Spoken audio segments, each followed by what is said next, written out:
go on these things called generals, which are these horrible meetings where you meet someone for the first time and talk for 10 minutes and never hear from them again. But I had one with Luke and Kevin from Heartbeat, and at the end they said, well, we have this idea, and all we have right now is stand-up comedians in a room talking about mental health. And what was attractive is they said, so what do you want to do? And it was a very liberating, free thing to have a production company trust you to just throw ideas out, and they would say, okay, great, we'll help you make that. It was really just working with those guys, and also getting to have this, like, I think stand-up comedy is really important. I think comedians are very important people, and that empathy, that connection that audiences have, I love the idea of telling stories about the jokes and the real stories that became the jokes. To the very important people here at the Yes. What made you interested in participating? How were we chosen again? Yeah, we didn't actually know how we were chosen. Do you know? Yeah. Well, there's people that had talked about these things on stage, these kinds of things. You're all sort of known for that one way or another. And then when they said no, you guys... But when you were chosen, why did you agree to do it? I wanted to do it because there was a strike going on. So let's be very clear, I needed the money. Let's be very clear. And I felt like, when do I ever get an opportunity to sit with my friends in a safe space and talk about something that's so taboo, and myself, and I love talking about myself. So I was like, this will be easy, I'll have a great time, and I get to work and be with some of the comedy legends, it'll be great. So yeah, that's why I did it. I never agreed to be involved in that. No, it sounded so appealing, yeah, to hang out with people that I already knew very well and then get to know others. But it's also, it kind of reminds me of hanging out in a green room, you know, because comedians really don't hold back when they're one-on-one or in a group, and they, I don't know, they really kind of get into it and share thoughts and feelings, and right, Gary? Yeah. Okay. You're looking at me like No, I was insane. I mean, one of the great things about this was getting to spend serious time with people that I knew only from the clubs and during the downtime. But also, since I started feeling better, I felt an obligation to share my story, and so this was just a great opportunity to do it. And also, I had seen Neil's documentary about Gilbert, which was just so beautiful and thoughtful and captured such a special comedian, and so I felt safe, and also the other people involved with it were all really attractive physically. It's very true. Really smart, funny people, so. Mike or Atsuko, were these conversations that you felt like you had in versions before in green rooms? Like mental health? Yeah. To this extent? Not really, I guess. I mean, not in the green rooms that I don't know about New York. I'm an LA comedian, I don't know. Is it a local thing? Is it it's a location thing. No, I don't know. We don't. To New York, you get a therapist. Right. No, yeah. No, because we're always like, about to go on stage, right? So we're like trying to be in good spirits. No one's like, oh yeah, I was standing on the ledge. Then we'd be like, okay, let's go. Like, wait, hold on. Like, let's not do the show, right? If so, right? Yeah. Mike? All right, I was in a different green room apparently. It's just I have a similar fascination to the filmmakers about comedy's relationship to the things that we're kind of most resistant to discussing. So, and then I was like, oh, it's these people? That seems great. Like, I don't know, it didn't seem like there was much of a downside. You didn't think there was a downside? No, not really. I mean, I'm still processing the movie. Like, I haven't. We were talking about green rooms. Yeah. No, I know. I'm still in the emotional headspace. No, this is the first time we've all seen it, by the way, so we're all like going through it. Mike's a sweet. Yeah, This movie's weighing in heavy on me. I'm like, oh man, that was uplifting. That's such. Anyway. I've been terrified all day. I spent all day with them today, and no one said a word about this movie. And I was like, oh, they hate this movie. The thing is, I didn't know no one saw it. No, I'd seen it, but I just fast forwarded it to my bit, so I hadn't seen the rest of everybody else. But it's really good, Nick. Well done for Neil, making a great. What do you think of that?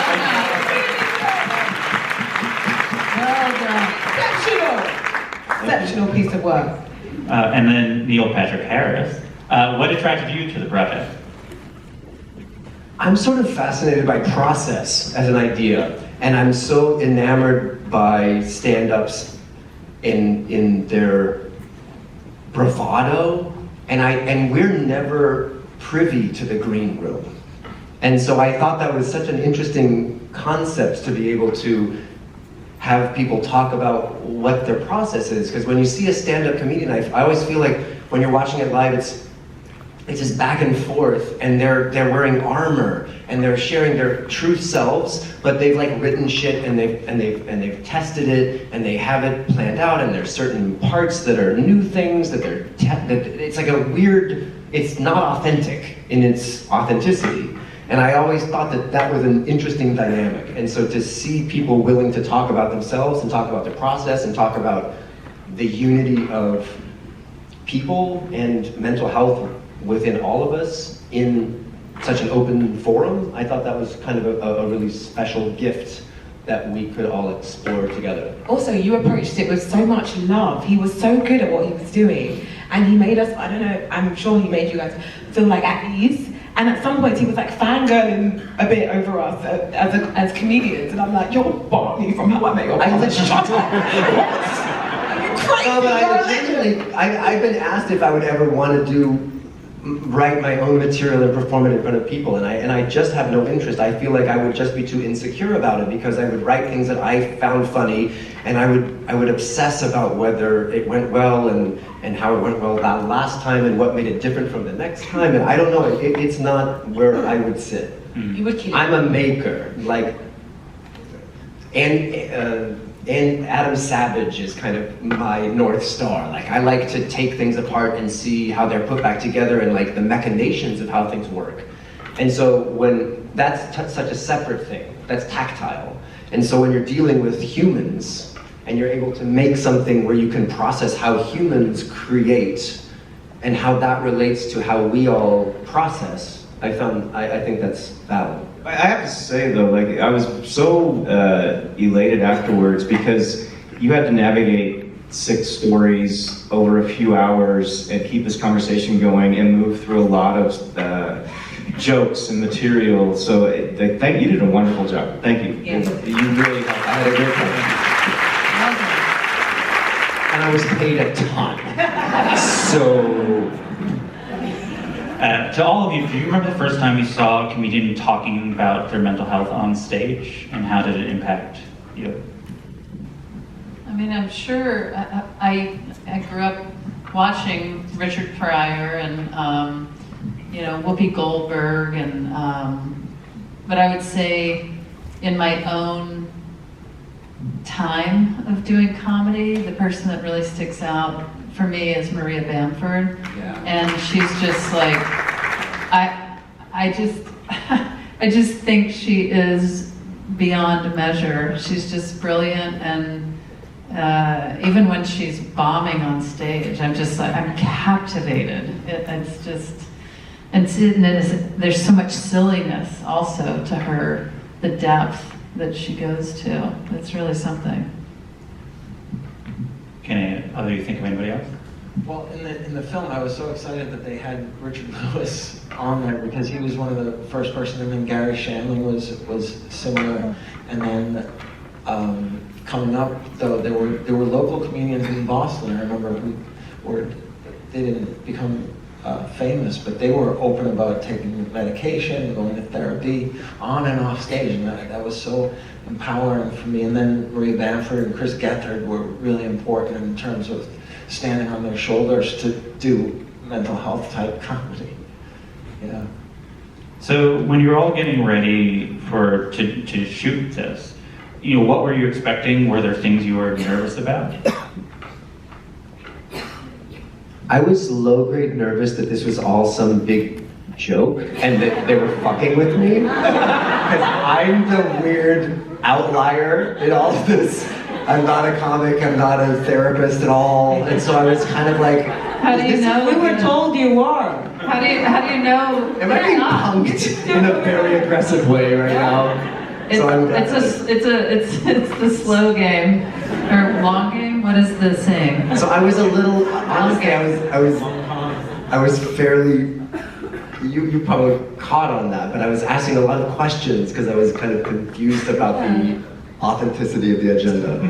I was nervous about purposely being vulnerable and not trying to be funny, because the performer in me is always on, and for this I had to just not be on, and it was like hard to turn me off, but I did it well, I think. I tried to, like, I feel like I came across alright, right?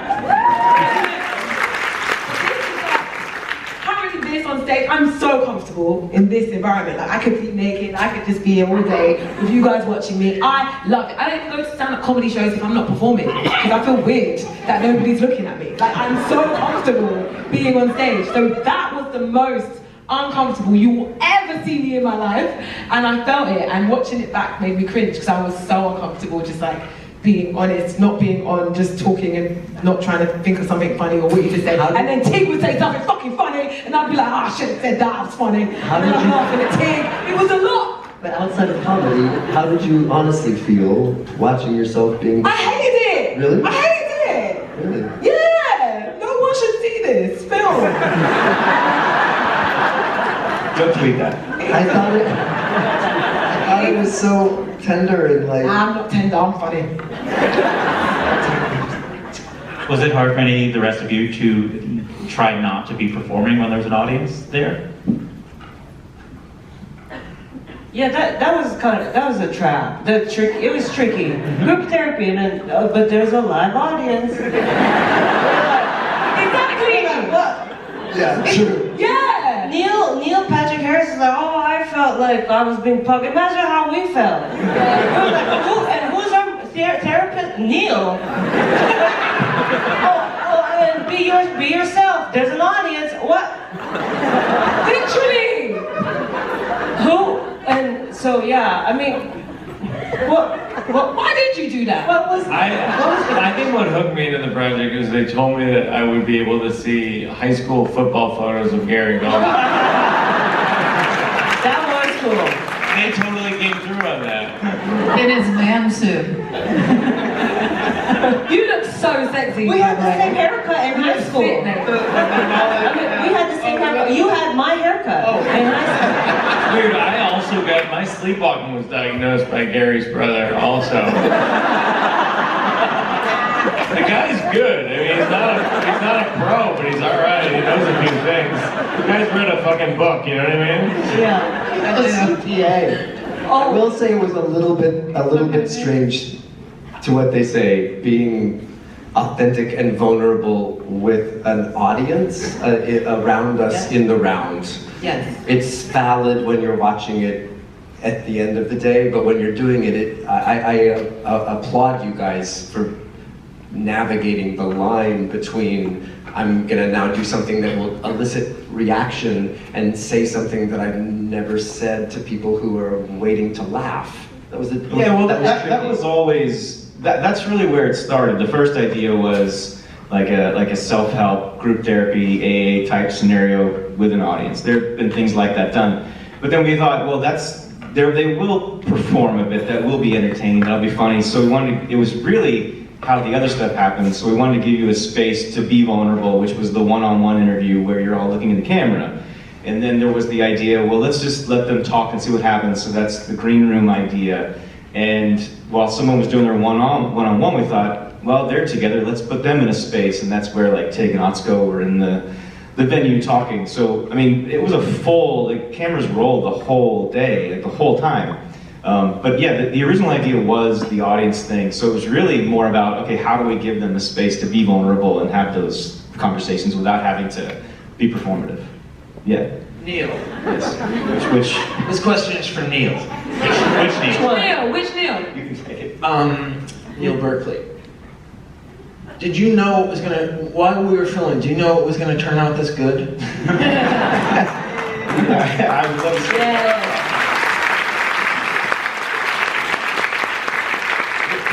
There were things that happened that I thought, oh, that feels so real. I hope we can honor that in the edit. There were things that happened during the group therapy session that I thought, oh, if we can deliver that the way it just happened, then yeah, we've got something special. The thing is, this was always meant to be a feature film, so it was like, okay, how do we take a few hours of material and make 90 minutes? That was the thing I was most nervous about, so hopefully it worked out. Well, it's a stroke of directorial and editorial and sonic genius to like combine them all together as one larger conversation, so it didn't put too much weight on the therapy session at large. Well done. Thank you. I did forget to thank Brad Oberhofer, who made that beautiful music. Yes, the music. Oh, Brad!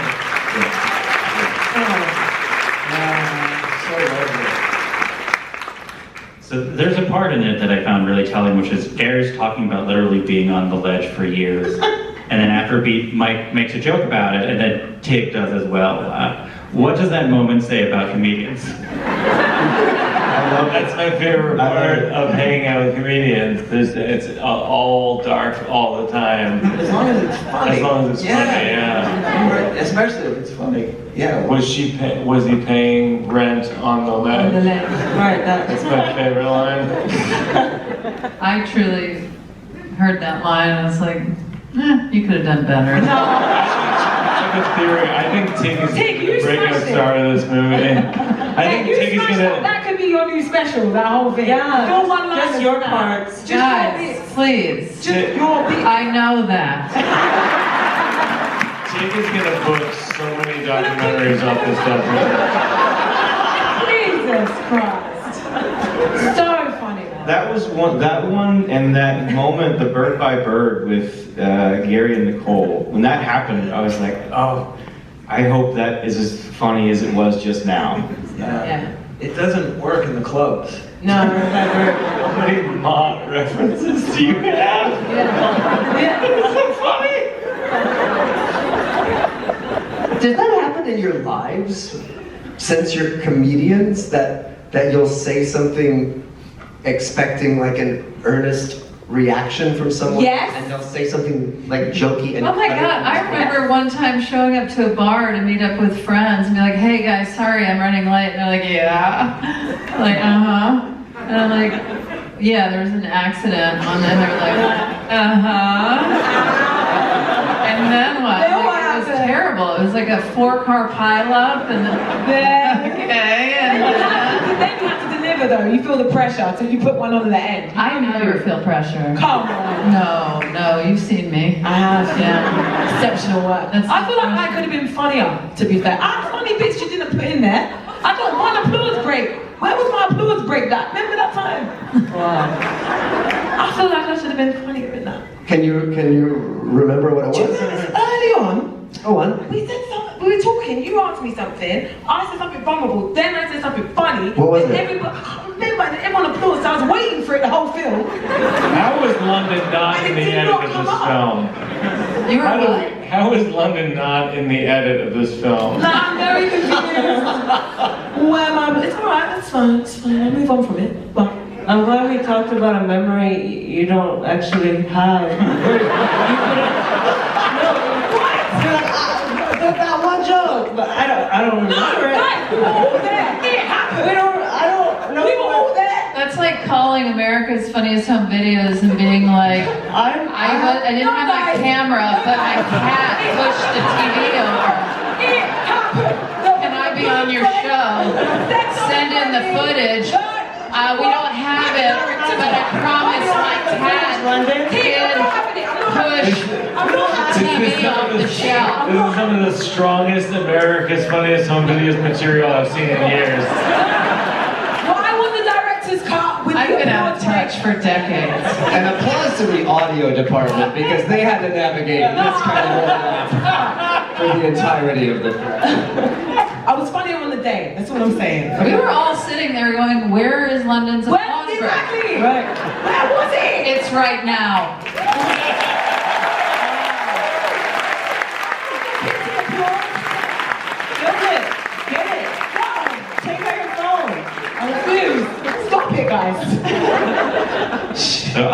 one more question, but line up wherever the mics are, which I don't know, but they'll be clear once you start walking to wherever.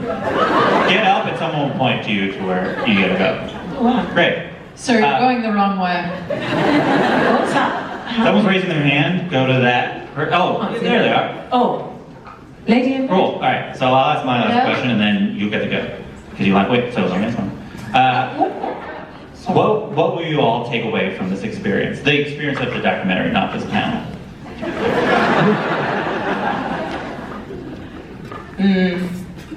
Now's your chance. No. Say it. I'm gonna say no. Say the thing you said. I'm gonna say Do the thing. Neil set I it don't up. remember the thing. It was really funny though. You know, we reviewed the footage. Yeah, right no, now. they must be a director's cut. No, I will prepare next time I do a vulnerable series or something with Tig. I'll make sure. I will take away just the singularity of an opportunity to experience people who we only normally get to see when they're being presentational, being authentic and honest. And I don't think you get to see that very often. Yeah, you'll see someone's single show on Netflix that they do and they'll be backstage and you'll get to see them backstage, but that's sort of curated by them. Yeah. And I think the fact that you were all willing to talk in an open forum and also in your lives be able to be authentic about who you are is unique. And I think that that is like a singular takeaway from this. Thank you. Hilarious, right? And Yes. here. Hi, my name is Sunny Sarouche. I'm a comedian, and I Prove it. I can't prove it actually because I performed with Gary, and it was like the best day of my life. Hello. Nice to see you again. This is cute. This is. Go on, Queen. So my question is about how many of you talked about your trauma and how it fueled some of your best work. And also for me, I resonate because I'm a midwife, and some of my best work was when I was in residency doing shitty, crazy, million-hour baby delivering in the hospital. And I'm just wondering how you come up out of that. So when that time of trauma or serious illness or whatever you have been going through that you've written about and performed about has passed, what do you write afterwards? Like what's the process for moving forward and continuing comedy after that? Sorry, loaded. That was deep. Sometimes it's a need, or yeah, so just not forcing it. You know, I didn't start talking about my mom and her schizophrenia until the pandemic hit, and everyone was like stuck inside, and everyone was sad, and I felt an even bigger need to connect with everyone. And I was thinking about my mom's loneliness and her sadness that she's felt all these years, and so it was like this need. Sometimes it has to be the right time. So I think it's just not forcing it and just being like, oh, when it's like it has to come out of you, that's how is that right? Is that what you're asking? Is No, like that's when exactly to write about such tragedy or sadness? Yeah, I think it has to be natural. You might do observational jokes until you figure that out too, and that's okay. Yeah, I think that was a big thing for me, was timing. I had the illness for 24 years before I had the comedic chops to explain it and say it in a funny way where it just wasn't a TED Talk. So that was part of it. So it's just the human condition is always going to be there, and your vulnerability will always be appealing to people who feel and think. So there's no rush. Yeah, I've had a hard year. My dad had a stroke in January, and I had to figure out a way to talk about it because it was like deep in me, and I felt like I really needed to talk about it. But I needed to find. I'm sure you all found this with writing things about things that are very sad. Is where's the joke that opens it up, right? Right. And for me, it was like, it's been, my dad has a stroke and it's been devastating, but it has calmed him down.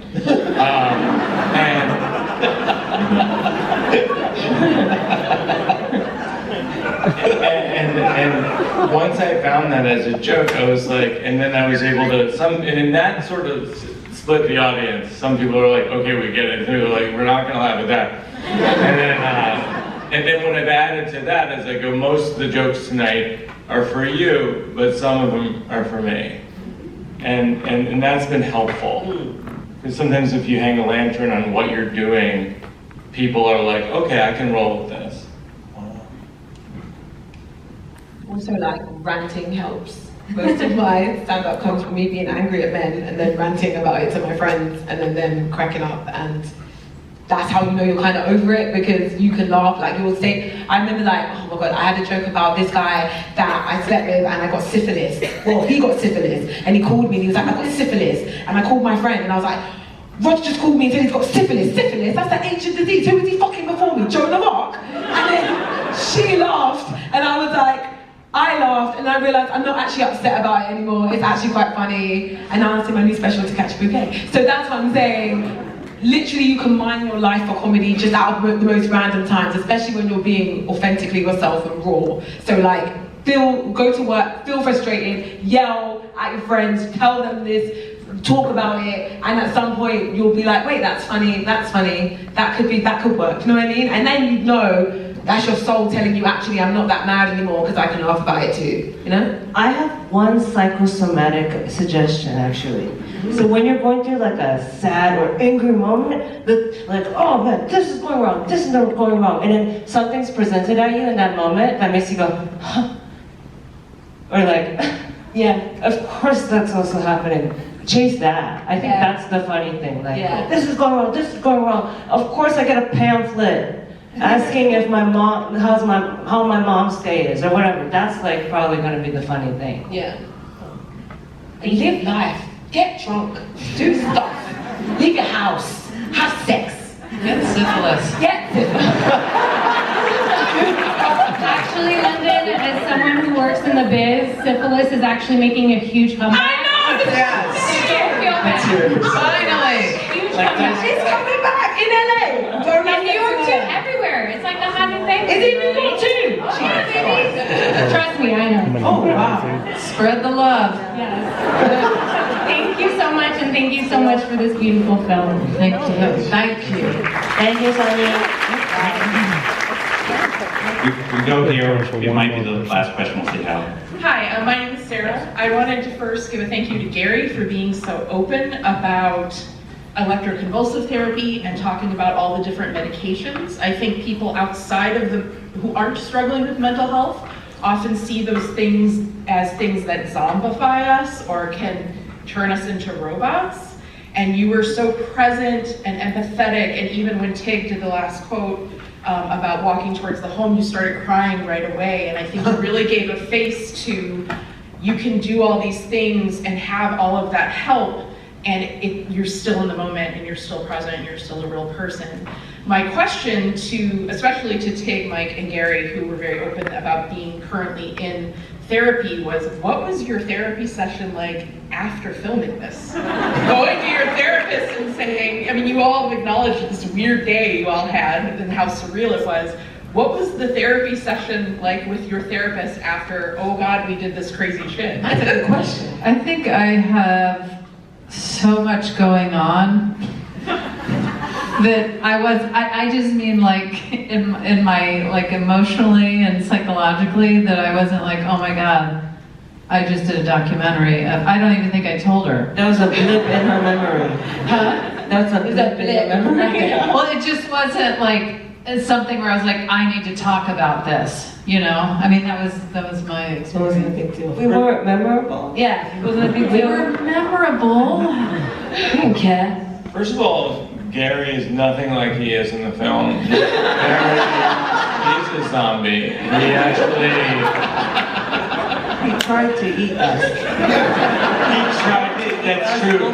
Nobody ever talks about it. He tried His to whole eat thing us. is he's vegan. We were like, is he hungry? Are we safe in this room? It's uncomfortable. He was also trying to give everyone syphilis. It really was. It was. No, Gary comes out so well in the movie, and it's a debacle. Yeah. Good edit. Yeah, it was beautiful. when you cried, that was a lot. I was a mess. You're so sweet and vulnerable. I'm sure Mike will keep you humble forever and ever. It was really wonderful. But I do remember going to my therapist, and the main thing was that with every project I'm involved in, before I get there, I always think, oh, I'm the least talented amongst them, and they're so accomplished, and they're going to marginalize me and make me feel uncomfortable. And then I got there, and I was like, when I went to my therapist, I was like, but then when I got there, they were all so nice, and I became friendlier with all of them, and I built this huge thing up in my head, and then we do what we do in every therapy session, which is blame it on my family. It was just such a great lesson that unfortunately I keep having to learn. I will say that knowing that I was going to get together with everybody this morning, I didn't have that dread like I had the last time when we first got together. I was like, oh, I get to see my friends that I haven't seen in 11 months. So I mean, it's great progress. Every day since this shoot, Gary has ghosted me. I call him every day. He has not called me back once. He is a zombie. He threatened me. He put us on the shoot. He goes before he eats people. And then he comes on. Talk about this next week, Gary. Thank you guys. That's such all the time we have. Thank you.